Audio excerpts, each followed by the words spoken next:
With the new My Lowe's Pro Rewards American Express card, earn 3 points per dollar spent on Lowe's qualifying purchases for the first 6 months after card account opening. Plus, save 5% every day on eligible purchases at Lowe's and earn points on eligible purchases everywhere else Amex is accepted. Card members get more at Lowe's. Subject to credit approval. 5% can't be combined with any other offer. Exclusions and restrictions apply. Points subject to loyalty terms at Lowe's.com/terms and credit reward terms at Synchrony.com/MLPRA-terms. Visit Lowe's.com/business credit.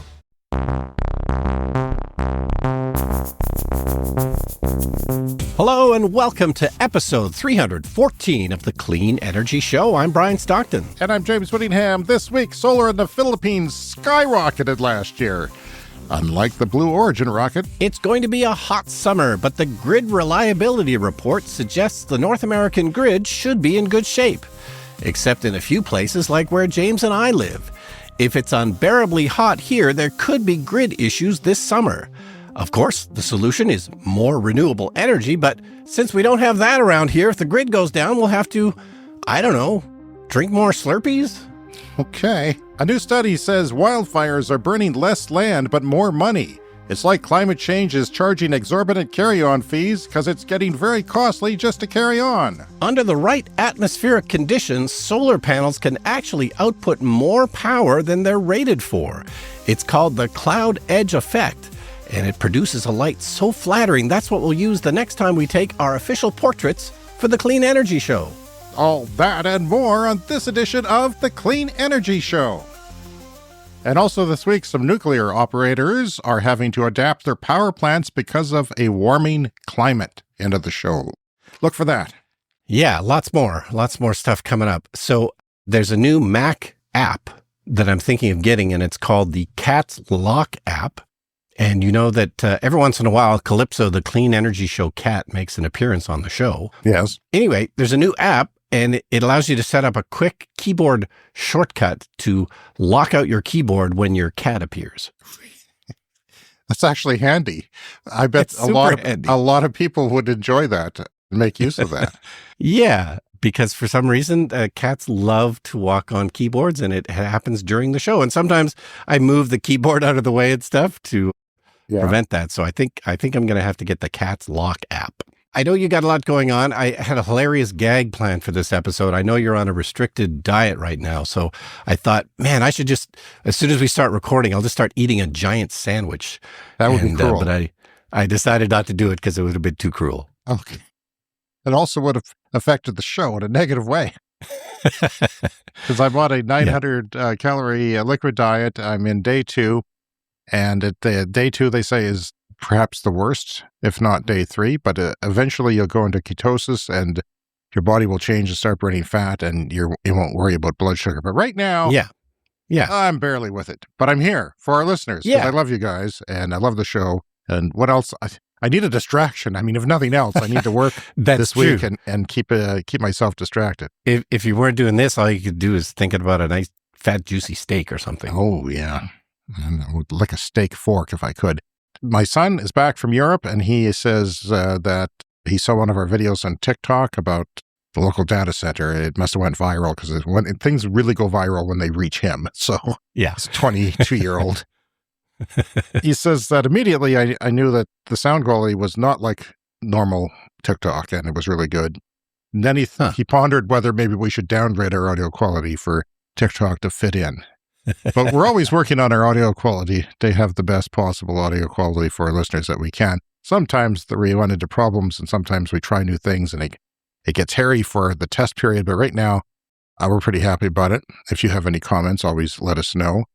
And he said the gas equivalent in some parts of Europe was $4 Canadian per liter. Yeah.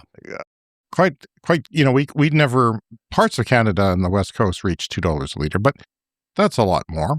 No wonder they're going electric in Europe. Yeah, so that would be in the range of, what, $12 a gallon? Something like that, and that's pretty significant. We complain about it here like it's a burden. But, I mean, we are a large, sparsely populated place. Most of North America is spread out, so we kind of need that. But, yeah, we'll touch on that in the lightning round coming up later in the show. But anyway, he's back in one piece and marveled at all the clean energy that he sees. And, it just seems like an enlightened place as a whole. where he went. Well, and even just the difference, I was just in Vancouver, and every time I go to Vancouver, it's not like the rest of Canada. There is way more EVs there. It is a way more, climate conscious place, and it's good to see. Every once in a while, we like to talk about the Grid Reliability Report. This is a thing that comes out every year, and Canary Media had a story on it this year. So this is the Summer Reliability Assessment from the North American Electric Reliability Corp, which oversees the U.S. and Canadian electric systems. Now, it is set to be an abnormally hot summer this year, but the U.S. grid appears to be in decent shape to handle the heat. Of course, the heat is the worst for our grid because everyone cranks up their air conditioning. But they say the credit for this decent grid shape goes to a boatload of new solar and storage and a handful of new gas plants. So there were some gas plants that came online. So that is unfortunately taking up some of the slack. But massive solar and battery deployment. Record resource additions have strengthened readiness for the summer season, the report highlighted, including a substantial influx of solar and battery resources, the most prevalent and lowest cost new sources of grid power, as well as some new natural gas fired generators. So the report says that New England, the Pacific Northwest, West Texas, and Canada's Saskatchewan province, where we live, are the ones that could face potential electricity shortfalls under abnormal summer conditions. So if we have very elevated temperatures this summer, our grid could face some issues here. I think I'm looking slightly thinner in my monitor. It'll be interesting to compare because I'm having weight loss surgery in 2 weeks. Do a montage or something of my face becoming gaunt. El Nino could be part of the hot summer, but we're not sure whether that record El Nino, which is predicted now, will take effect by summer or it will wait till fall or even winter. But it will have an effect on North America. Yeah, it could be very hot and very dry for us here in Saskatchewan. And of course, that would be bad for the forest fires, which are now a frequent summer occurrence as well. But overall, the grid is looking better. Last year, the reliability report basically highlighted everything in the middle of North America. But this time it's much more limited. So, the grid has improved since last summer. Eventually, Brian, I bet, next year, the year after, you're going to say it's just us because we are living in the dark ages here. And we're the ones that are not adding to the grid with solar and batteries, unfortunately. So that we'll keep an eye on that. All right. From Ember Research, the Philippines solar has skyrocketed in the last year. We talked a lot about Pakistan. Yeah. Because they had a very unreliable grid, very expensive electricity. And the more people who abandon that grid for their own solar, the more expensive that electricity gets. So it's kind of a cycle of doom there. The Philippines is now just suddenly taken off too, and it's been pretty sudden. A rooftop solar is booming there with installations likely doubling over the past year, to 1.3 gigawatts of installations on rooftops. The surge is being driven by soaring electricity prices, which are now among the highest in Southeast Asia. So the higher the prices, the faster the payback with solar and the more valuable it is. The cheaper your electricity is, maybe it's not worth it. Some people in the world have cheap electricity. Not a lot, but some people do, especially in North America. And solar has become an easy financial choice. Households can recover their investment in just 3.1 years. And I think it's like 12 years for me. Yeah. And while businesses can break even in as little as 2.3 years. So that seems like a no-brainer. That's not a big, let's finance this and hope that we get a long-term payback. Yeah, well, when you and I installed our solar panels several years ago, that was all the conversation was about. What is the payback period? Like, how long is it going to take to get my money back on this? And, that's an important consideration, but, saving a planet is also another important consideration. But obviously, these things move faster when that payback period shrinks. I have to tell you, it feels good to have solar on your roof, to have your own solar. Yeah. You feel like you're doing something. You feel like you're modern. You feel like it's empowering because you're making your own energy. Yeah. And it's even, powering our cars. For you and I, we drive EVs. That's even more amazing. So in 2025, the Philippines imported over 5 times the amount of utility scale solar already installed. So whatever they had installed, they imported 5 times that. In 1 year. In 1 year, last year. So that is really even more significant. It means they're not all installed yet.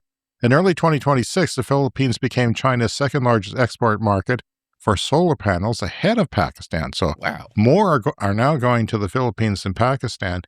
And I wonder what number 1 was. Mm-hmm. It's the Netherlands. Yeah. It's the tiny country that is as north as we are on the globe, which means it's a seasonal. It means they have less solar in winter. It's also more cloudy than us. So like I said in my TikTok video that went viral a few years ago, if you had a solar panel in the Netherlands and you took that same solar panel to where we are, we would have it would make 1.4 times the electricity over the course of time, over the course of, say, a year, than it would in the Netherlands. For the same panel, same price. So you're getting that much more electricity. That means it's cheaper.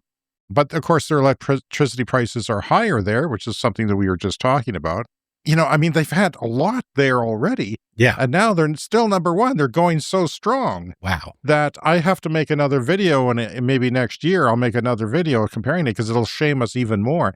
So despite this rapid growth, only about 1% of the country's rooftop solar potential has been tapped in the Philippines. So even though it's going hard, it can go a lot harder for a lot longer and decarbonize and democratize energy production.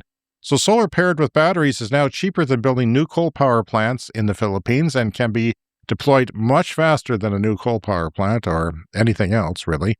The new policies have low interest plans, which is new government policies are helping boost this, and simple plug-and-play solar systems, which we talked about on the show, which you could buy at a retail store. Plug them in. Sometimes you attach them to your balcony. Sometimes you lay them on your lawn. Sometimes you just lean them up against your property and it starts producing power without any red tape, without any problems. And these new policies and low interest loans could accelerate it even further than what we're talking about now.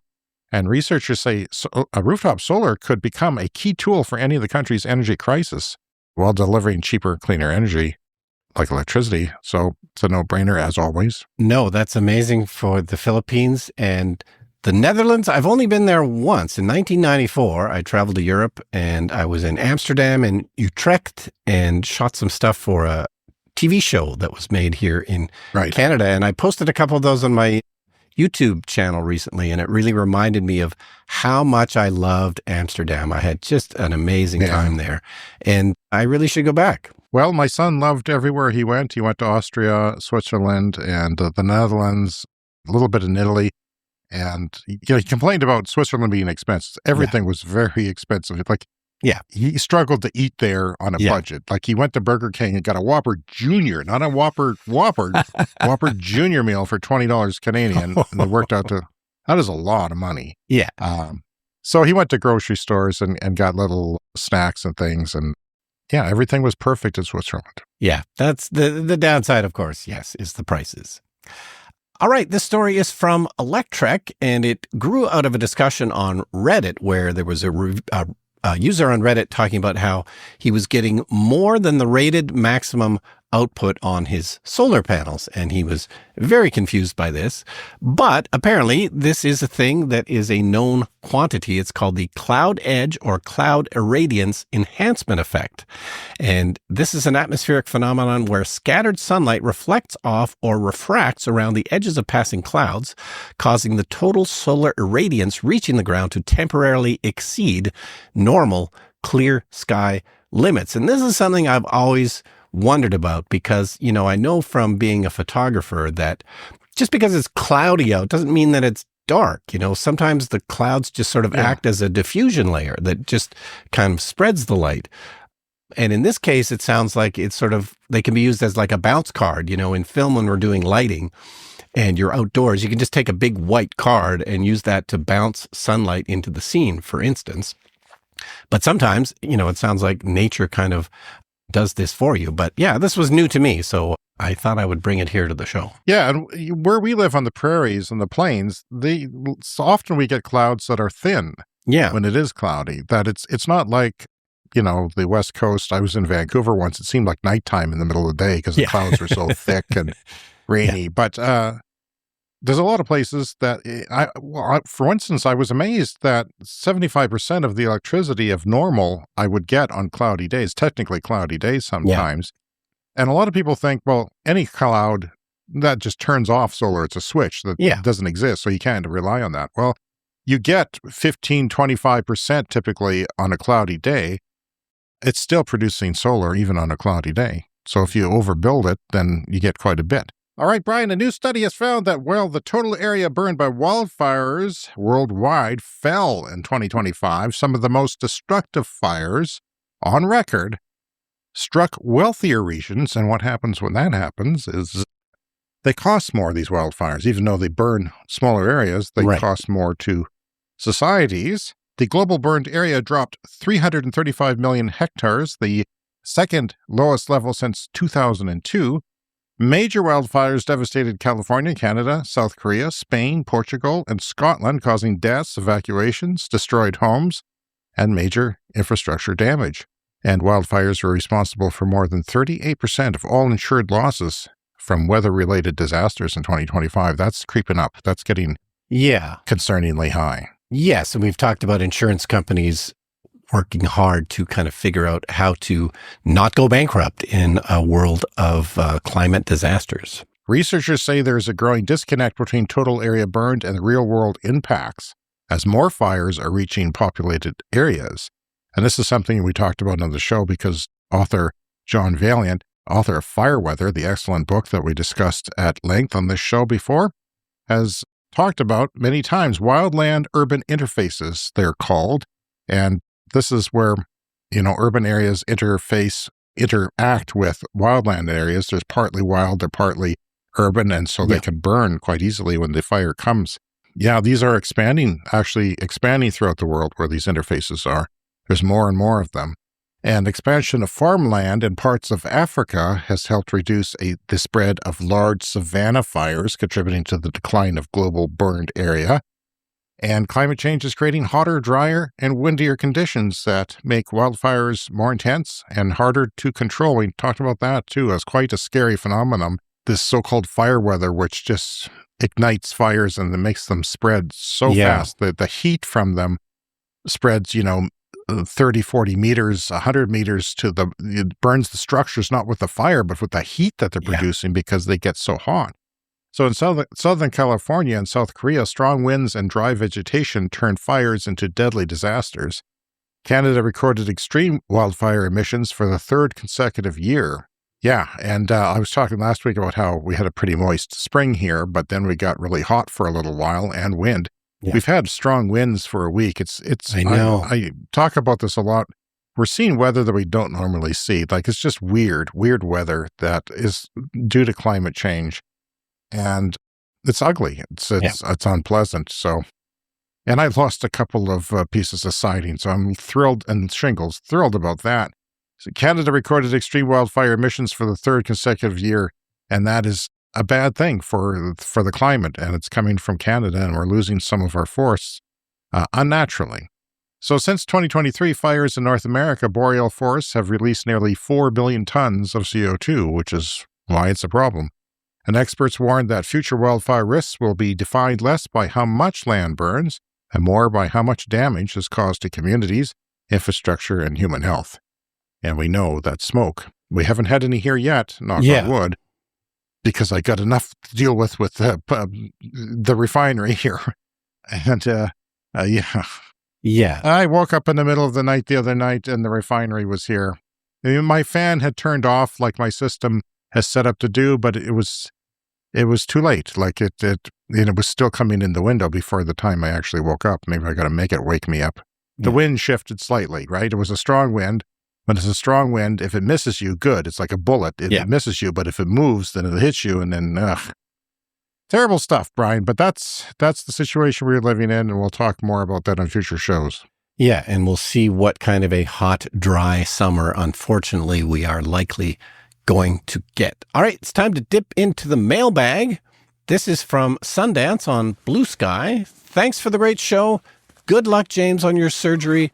I'd love for you guys to touch on the subject regarding the climate impacts of our American data center explosion. And yes, this is something we talk about frequently. We all know there's a massive deployment of AI data centers of all kind. And, that's not necessarily a bad thing. It's just a very bad timing. This is a climate emergency, and this is the exact wrong time that, we need to be using more power. We have to wait for the clean energy to be built, ideally, before this massive deployment. The data centers seem to be really interested in starting as fast as possible, and be damned about the power. We'll figure that out later. I mean, there are examples of people renovating nuclear plants and bringing them back up the spec and using them for inside the fence sort of power for some data centers, but there's so many being built. I mean, we have the one example here. XAI is doing this. They're both like gas. Like, let's just put up gas. Gas is relatively easy, I guess, and relatively, what the price is, and it works 24/7.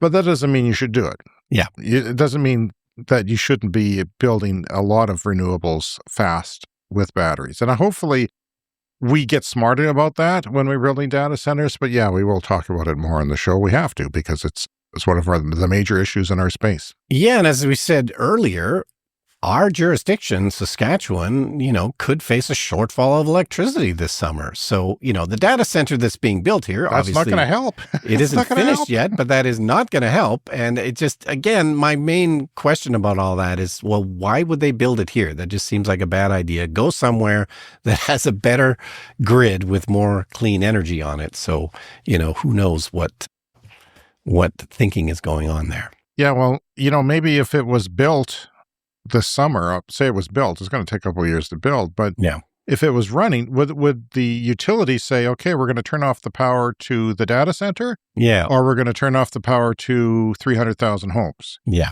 Which one are we going to do? Yeah.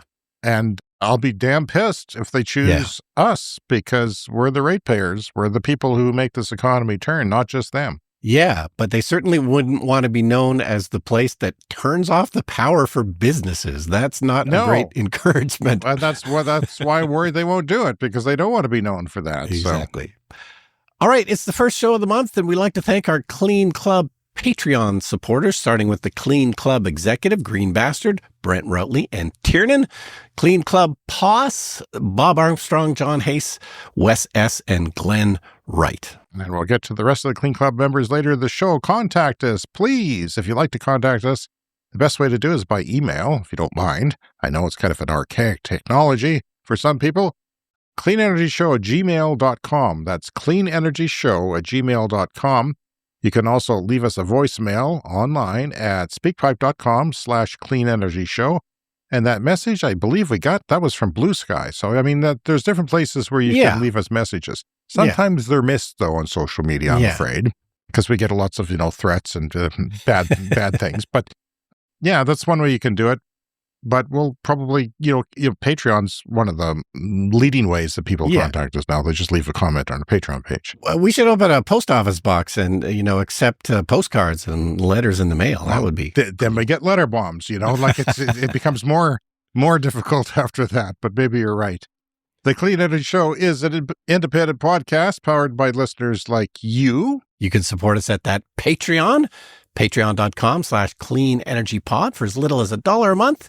You can get ad-free episodes, early access, exclusive content, and more discounts on merch and shout-outs on the show. Thank you, everybody, for helping keep independent climate journalism alive. Coming up next, it's the lightning round.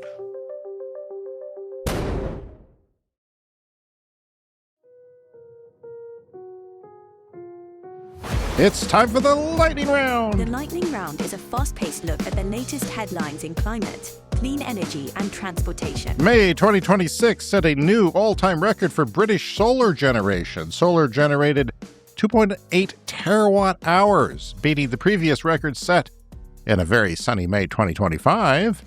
And solar is now frequently meeting over a quarter of Britain's midday electricity needs. Solar! Yes. What can't it do? Instead of coal, which they used to have lots of for 150 years, and now they don't. According to Renew Economy, a handful of Australians are already plugging in portable home batteries illegally, suggesting that rules may need to change soon to deal with the demand for home batteries.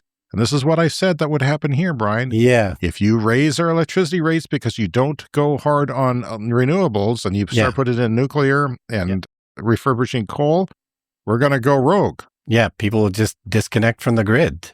It's not a good thing. It's better if we all contribute to the grid. Every year it gets easier to go rogue, you know, like with these plug-in solars and plug-in batteries. Tesla patents a camera wiper for self-driving, resulting in more doubts about FSD owners. I told you so. Okay.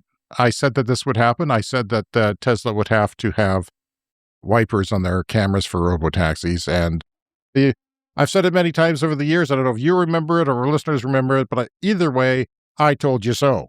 A U.S. startup plans to drill for lithium under VW and BMW battery factories. You heard that right. Under the factory. A U.S. startup is going to drill for lithium under those very battery factories. Okay. They're planning on it. They're planning on it. We'll talk about it if they do it, and we'll get into the hows and whys. Time for a CS Fast Fact. Over 9,900 electric buses are now operating in Latin America. So you wouldn't think that always that's the case around the world in certain places. I'm talking about us. Paris, France has already logged more days above 32 degrees Celsius, that's 89.6 Fahrenheit, than its annual average, and that was before even June started. So it has more days above 32 already this year than its average for a whole summer. Yeah. New York City, and by the way, it was hot for my son. He roasted like a crazy person out there, and you know it's hard to be just living off the street with a backpack and walking around and sweating and getting blisters and dehydrated. And it's tough summer for him to be there, actually. Tough May. New York City is about to make shopping on Amazon way more expensive. At least they're trying to. The city council is considering a bill that would end the use of third-party contractors for deliveries, forcing every company engaging in last-mile deliveries to get a license from the city. And that would add a great deal of cost to deliveries. And that's from cityjournal.org. Why does the average American need twice as much energy as the average European? Well, one, it's gasoline use. Longer drive. We have big countries, spread out communities. We're driving bigger cars and SUVs. Not even bigger cars. Let's not kid ourselves. We're driving trucks and SUVs out here. That's one reason. Residential building energy, larger home space per capita, way larger home space per capita. Yeah. Higher levels of AC cooling. A lot more people have AC. Higher heating use per capita due to larger homes. And it does get hot for much of the United States. And more and bigger appliances and more detached homes, which are less efficient. So we have individual homes here. Yeah. Instead of higher density homes. No, and one thing that I noticed when I traveled in Europe back in the 90s, just things like washers and dryers. They just have always had more energy efficient washers and dryers in Europe, things like that. And it takes longer for, to wash and dry your clothes. We don't have the patience for that in North America, I guess. Well, you're doing a lot of traveling. When are you going to get back to Europe? Sit on your bucket list? Yeah, that's true. Not any time soon, I don't think. I'll let you know. Wildfires have erupted in Canada's oil sands producing region of Alberta, with large blazes within 20 kilometers, or about 12.4 miles, of about 500,000 barrels a day of crude production. Now, those have been recently washed by rain and slowed down, but it just goes to show that we're very vulnerable with these weird heat waves with wind, because the wind dries things out too. When it's hot and windy, that's nasty business. That's some serious fire weather right there. Poland set a new all-time monthly high for solar in April of 2.7 terawatt hours. That's 22% more than April of the previous year. That's a big jump in 1 year. Walmart has now opened more DC charging sites than Iona in 2026. Now, Iona is this group of not all, but many different car manufacturers that got together and said, okay, we're going to put fast chargers out on the highways and in some cities, and we're all going to pool our resources to help electric vehicle adoption. And this started just a few years ago, and it was started to be seen a couple years ago. And Iona still leads by a bit, but it's getting close. Like Walmart is going hard, basically, is the moral of the story here. And I know Tom from State of Charge did a feature on Walmart charging, and it seems like it's, they've dabbled with it before, but this is a major commitment now to roll it. And it seems like a good idea because of the locations we're often in the suburbs where you can come off a highway and do some shopping perhaps, or get some necessities while you charge. No, and they always have massive, massive parking lots. So when you've got that much space for parking, why not? GAC's Govey rolls off the first air cab flying car to target the low altitude economy. Low altitude economy. There's a new term for you, Brian. We're going to hear that more and more. That is these drones, the vertical takeoff and landing aircraft, that sometimes the drones propellers go forward and it looks like a fixed wing aircraft, and then it turns into more of a drone or helicopter and lands straight down. And these are for basically taxiing people around. And you're wondering, how common are they going to be? Because they're running on electricity, they're running batteries. Yeah. And you could charge them with solar and wind. The eVTOL, priced at no more than 1.68 million yuan, reached production at the Guangzhou plant with a designated annual capacity of only 100 units, which sounds like an airplane type of capacity, almost a small airplane capacity. We keep waiting for the flying car future to take off, and it gets closer every year. And finally this week from Bloomberg, France's state-owned utility nuclear operator EDF is considering adding more cooling towers to some nuclear power plants as rivers get warmer due to climate change. So if they don't cool their wastewater themselves, it goes into the river, and then they have to get shut down sometimes because they can't let the ecosystem in the river get too hot or things start dying. So the nuclear is asked to curtail itself. They estimate climate change could reduce nuclear power generation by about 1.5% by 2050 if no action is taken. Nuclear power is a small portion of the world's electricity generation, relatively speaking, but 1.5% is pretty significant. The company plans to invest 8.7 billion euros by 2040 to protect its nuclear reactors in France and dams from floods, droughts, storms, and extreme heat.